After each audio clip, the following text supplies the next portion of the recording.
ayusin ang aking pagod. Sa tuwing isang magkakamas ay kasi bigla tumapo.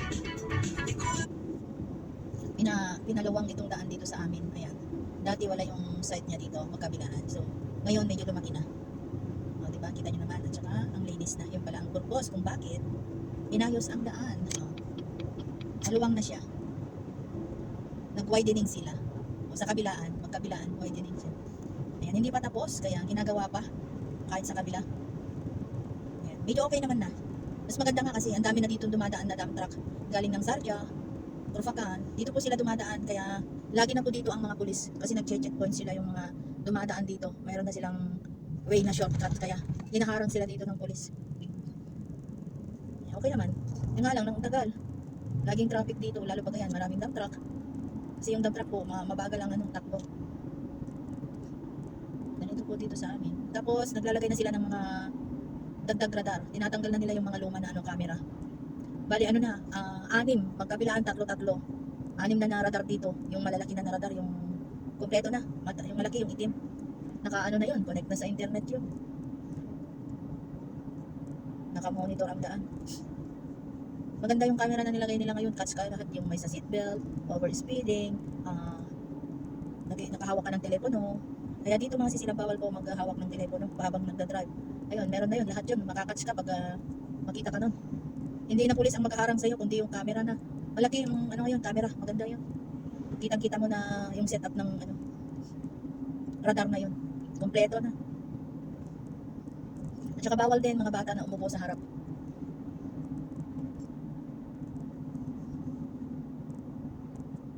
Mga alaga ko, ayaw nilang umupo dito sa harap, sa gitna lang talaga. At naka-seatbelt pa talaga sila. Nagsi-seatbelt, pati yung alaga ko na hinahatid ko sa university, nagsi-seatbelt siya, mga sisila. Pagsakay ng sasakyan, seatbelt yan. Pati yung maliit. Alam naman nila. Pag sa akin lang, pero sa tatay nila ay wala naman silang seatbelt yan.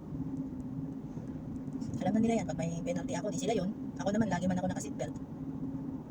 Hindi naman ako aalis kung hindi ako magsi-seatbelt.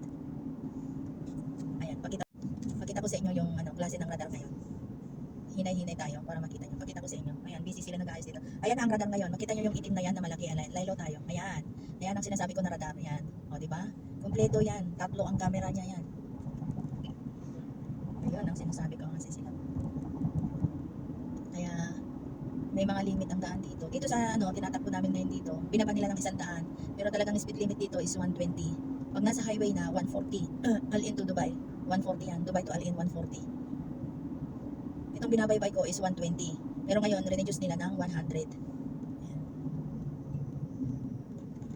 6 na po ang radar dito sa amin ngayon. Puro bago na, wala na yung puti. Wala na yung luma. Tinanggal na nila. Ayan. Yan po. Meron ding sinusunod na rules dito sa kalsada. Hindi po basta ng patakbo, may speed limit po. Pero ako kung minsan, nagmamadali ako. Basta alam ko na kung nasaan yung radar. Maglaylo na ako. Doon na lang ako maglalaylo pag malapit na. Kasi alam ko yung place kung nasaan yung radar. Pero kung minsan, may mga patako, alam nyo yun, ipapaupo nila yung camera o yung laptop. Lalo na doon sa Dubai, yun ang ginagawa nila doon sa daan, sa may mga pasukan, mga exitan, yun ang ginagawa nila, naglalagay sila ng paupo na radar, sikreto.